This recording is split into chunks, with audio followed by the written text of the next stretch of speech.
Mesdames, Messieurs, bonjour, bienvenue sur le plateau d'Anews Workwell pour ce nouveau numéro de notre émission Droit devant consacré à l'actualité juridique et réglementaire de l'écosystème immobilier environnement de travail. Et c'est maître Héloïse Hérault, avocat associé du cabinet Ezeis Avocats, en charge du département droit social, que j'ai le plaisir de recevoir aujourd'hui. Maître chère Héloïse, bonjour. Bonjour Lionel. Bienvenue, merci de ta présence aujourd'hui. Alors dans ce numéro, on va aborder plusieurs sujets repérés pour nos auditeurs.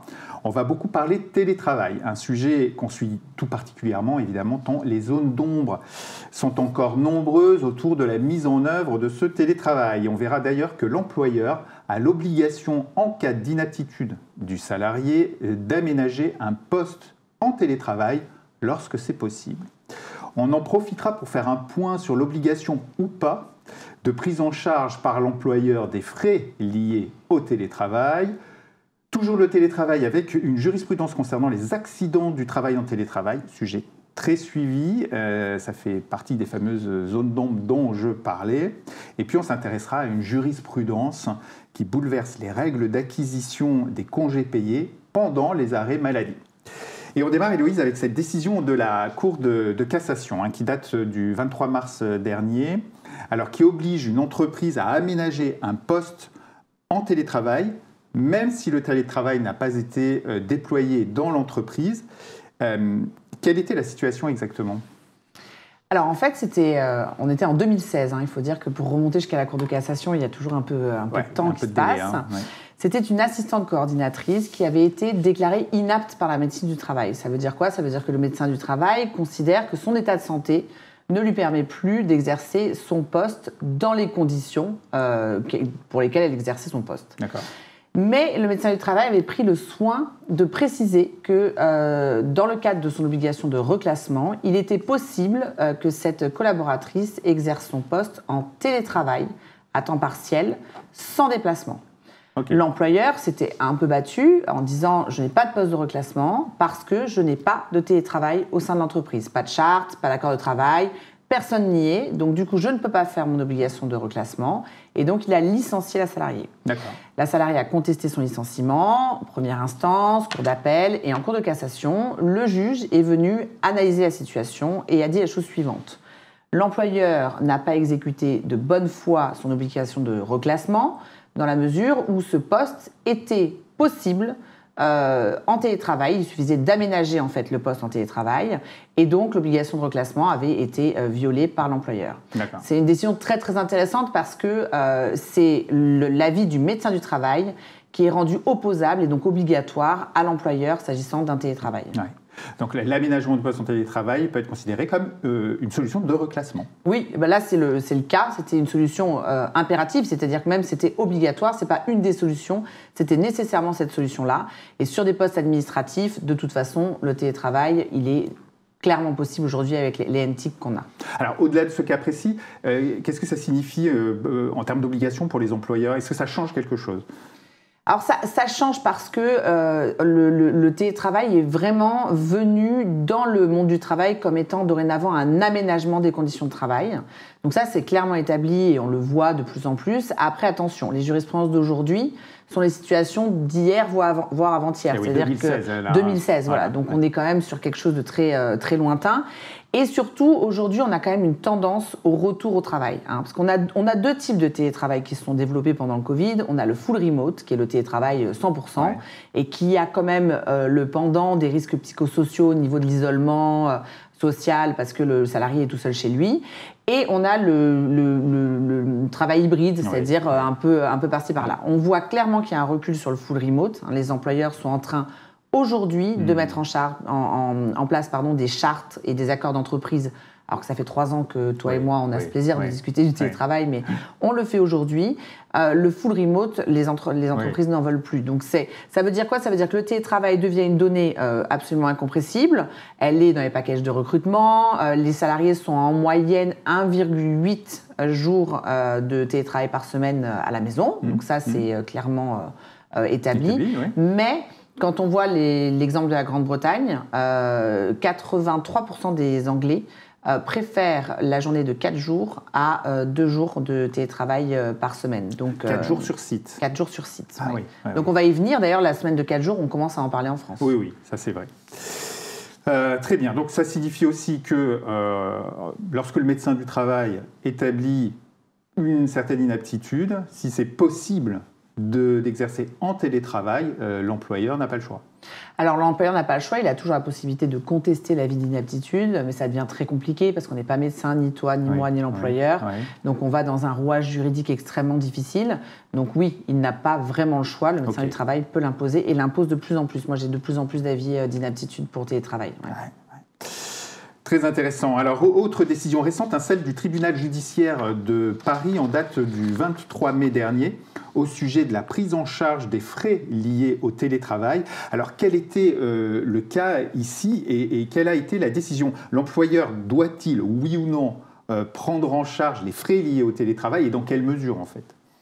Alors c'est une question qui vient d'être tranchée, mais qui a été historiquement, Lionel, extrêmement compliquée. On a d'abord eu la Cour d'appel de Paris en 2020, qui est venue se pencher sur cette question de doit-on prendre en charge ou non les frais liés au télétravail. La Cour d'appel avait dit non, ce n'est pas obligatoire, ce n'est pas codifié, et depuis les ordonnances Macron, on n'a plus aucune obligation en tant qu'employeur. Bon. Derrière, on a eu, le 9 mai 2020, le guide télétravail et déconfinement, où là, le ministère a été un peu plus souple en disant ce n'est pas obligatoire, sauf si une charte ou un accord d'entreprise rend obligatoire cette prise en charge de frais. Bon, on est déjà sur une évolution un petit peu grandissante. Et ce qui a fini par donner le coup de fin d'arrêt, c'est l'ANI, l'Accord national interprofessionnel de novembre 2020, qui lui disait, quelles que soient les situations, on doit prendre en charge les frais inhérents à l'exécution du contrat de travail. Puisque quand un salarié engage des frais pour son employeur, il est assez logique de dire qu'il doit les rembourser. Et donc le tribunal judiciaire vient de statuer en cette faveur en disant effectivement il n'y a pas d'obligation légale, mais c'est prétorien. On doit rembourser les frais qu'on a engagés pour l'exécution de son travail puisque c'est engagé pour l'employeur. Donc oui, aujourd'hui, il y a une obligation de rembourser ces frais et surtout la recommandation c'est de bien déterminer dans les chartes et dans les accords à quelle hauteur et comment on fait la répartition pour qu'il n'y ait pas de malentendu et surtout pas d'inégalité de traitement entre les salariés. Est-ce que c'est par exemple dans cette charte qui est signée au sein de l'entreprise, si j'ai bien compris, qu'il faut définir justement jusqu'où on va? C'est-à-dire par exemple, j'en sais rien, est-ce qu'on fait des travaux chez soi pour adapter une pièce? Est-ce que ça peut être pris en charge, par exemple? Ça peut être considéré comme des charges liées au télétravail? Alors, ça pourrait, mais compte tenu des abus qui pourraient en découler, parce qu'on a tous envie de refaire la peinture de chez nous, aux frais de la compagnie, c'est tout l'intérêt de la charte et de l'accord d'entreprise, c'est de limiter d'abord le montant et limiter et encadrer les situations en faisant bien une liste exhaustive pour dire, voilà, pas d'abus. Ce sont vraiment le papier, l'imprimante et l'ergonomie du poste. Voilà, maintenant, la couleur des murs et le parquet, non. D'accord. On reste sur notre sujet du télétravail, avec cette fois un arrêt de la Cour d'appel d'Amiens en date du 15 juin dernier. Et là, il est question d'accidents de travail en situation de télétravail. Et ça, c'est un sujet très scruté, c'est ça ? Alors oui, c'est un sujet hyper important parce que le temps que le télétravail se mette en place pendant le Covid et le temps qu'on ait les décisions, ça y est, on y est. Voilà. On a notre première décision, enfin une des premières, qui est une situation assez classique. La salariée travaille en fait en télétravail chez elle en sous-sol. Et elle chute dans les escaliers pour rentrer chez elle. Rentrer chez elle, je dis bien parce que la notion de temps de trajet du coup n'existe pas. La CPM, la Caisse primaire d'assurance maladie, refuse la prise en charge et donc la salariée crie au loup en disant « mais que se passe-t-il » La CPM, elle part d'un principe établi sur l'accident du travail, c'est que l'accident du travail est pris en charge si on a ce qu'on appelle une présomption d'imputabilité.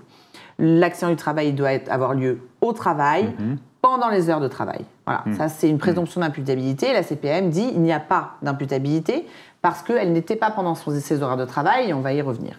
La salariée, elle dit, attendez, moi, en fait, j'ai monté les escaliers parce que je travaillais, donc c'est à l'occasion du travail, donc je veux une prise en charge. Et pourquoi elle veut une prise en charge? C'est que les accidents du travail sont beaucoup plus protégés. Il y a une prise en charge des ISS, il y a une protection, voilà. Et le tribunal est venu dire, attendez, nous, on a devant nous un cas assez spécifique, mais la salariée, lorsqu'elle a fini son travail, elle a dépointé informatiquement de son temps de travail. Sur un logiciel. Elle a dit, voilà, j'arrête de travailler. Et donc, le tribunal dit légitimement, il n'y a pas d'imputabilité, donc il n'y a pas d'accident du travail, parce que vous n'étiez pas pendant les horaires de travail. Ce qui pose la question quand même de savoir si le temps de trajet, on n'aurait pas pu astucieusement considérer que l'escalier était trajet. Voilà. Ça allait être ma question. Parce que sur d'autres cas où l'accident peut survenir sur le temps de trajet, là, on est considéré comme étant sur du temps de travail. Oui, tout à fait. L'accident de trajet est pris en charge comme un accident du travail. Ça ne donne pas les mêmes protections en termes de droit social, mais ça donne effectivement une prise en charge pour l'accident du travail. Ouais. Donc là, la notion d'escalier aurait pu, à mon sens, être abordée comme étant le trajet pour rejoindre son domicile, mais ce n'a pas été le cas et le tribunal a refusé. Peut-être qu'on ira en appel ou en cour de cassation, on verra. Alors, qu'est-ce qui était important là finalement, est-ce que ce n'est pas justement ce logiciel sur lequel on pointe et on dépointe qui est important et qu'il faut retenir, côté employeur en tout cas? Ah oui, c'est extrêmement important parce que, cela dit en passant, ce qu'on voit, les déviances qu'on voit pendant le télétravail, c'est qu'on n'a pas de notion de ce que fait le salarié. On a déjà eu l'occasion d'en discuter sur les logiciels espions, c'est pas possible. Oui. Donc, le pointage informatique permet d'encadrer en fait la journée de travail du salarié et donc d'éviter les heures supplémentaires, certes, mais justement, cette notion d'imputabilité, elle va rentrer dans ce cadre-là et en dehors, on va la sortir et on va donc pas prendre en charge cet accident du travail. Elle permet de borner quand même justement la journée de travail et ce qui en fait partie, ce qui n'en fait pas partie. Et ça, c'est vrai qu'en télétravail, c'est tout le sujet. Merci beaucoup, Héloïse. Suite aux prochains épisodes. Alors, passons à un autre sujet et à une jurisprudence qui contraint notre pays à se conformer à une directive européenne. On parle de l'acquisition des congés payés pendant des arrêts maladie. Et là aussi, les conséquences peuvent être très importantes pour les entreprises. Alors, de quoi s'agissait-il ? Alors, cette jurisprudence, elle était plus ou moins attendue, mais elle est quand même extrêmement... elle est quand même extrêmement crainte des employeurs, parce qu'il y a une directive européenne qui s'était déjà prononcée, mais nous n'avions pas transposé cette directive. Dorénavant, pendant les arrêts maladie d'un salarié, qu'il soit d'origine professionnelle ou non, le salarié va acquérir des droits à congés payés. Avant, ce n'était pas le cas. Avant, en fait, vous n'aviez d'acquisition des congés payés que lorsque c'était un accident du travail, d'origine donc professionnelle. Ah oui. Et l'acquisition se faisait pendant la première année.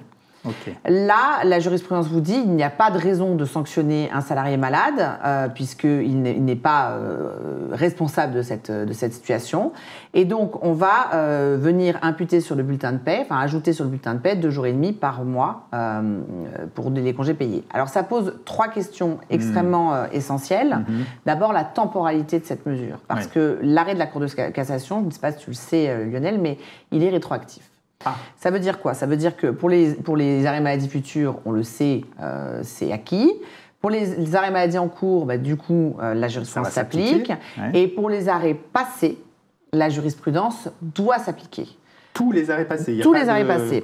Et donc, justement, ça amène à la question de mais comment fait-on pour essayer de neutraliser cette bombe qui nous est tombée dessus? Parce que c'est quand même une incidence énorme pour les entreprises. Normalement, pour tout ce qui est salaire, puisque le congé payé, c'est le traitement de salaire, c'est 3 ans.